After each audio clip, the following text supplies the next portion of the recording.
England के एक पादरी का विश्वास की आध्यात्मिक शक्ति में अटल भरोसा था। जो कोई भी उनके घर में एक बार आ जाता वो उनके आतिथ्य और सत्कार के प्रभाव से प्रभावित हुए बिना नहीं रह सकता था। उनके मन में लोगों के लिए अथाह प्रेम भाव था, इसलिए लोग उनका बहुत सम्मान भी करते थे। एक दिन जेल से भागा हुआ चोर रात में शरण लेने के लिए इधर उधर घूम रहा था।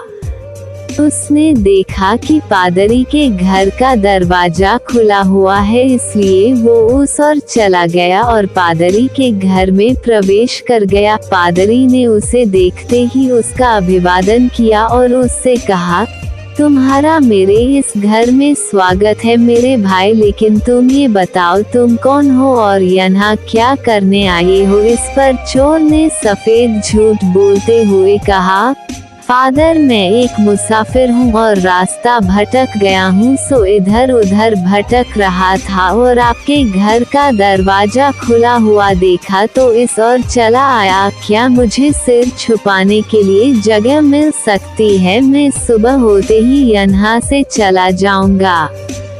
पादरी ने उससे कहा, हाँ क्यों नहीं, तुम यहाँ आराम से रह सकते हो और मुझे लगता है तुम बहुत थक गए हो, इसलिए तुम जाकर आराम से हाथ मुंह धो लो, मैं तुम्हारे सोने और खाने का प्रबंध करता हूँ। इस पर चोर पादरी का आभार व्यक्त करते हुए स्नानघर की ओर बढ़ गया और इतने में पादरी ने उसके खाने और सोने की व्यवस्था कर दी। पादरी ने उसका बहुत अच्छे से आतिथ्य सत्कार किया और उसे अच्छा भोजन करवाकर उसके सोने की व्यवस्था कर दी। रात को सभी के सो जाने के बाद चोर के मन में चोरी की इच्छा जागृत हुई और उसने पादरी के घर से सोने के 2 दीपदान चुराकर वहाँ से निकल भागा।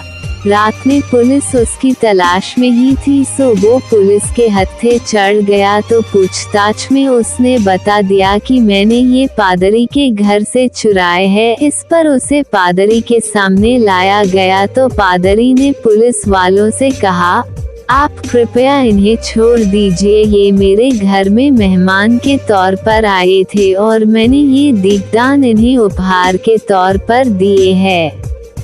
इतने में चोर के ज्ञान चक्षु खुल गए और उसे अपनी भूल का एहसास होने लगा।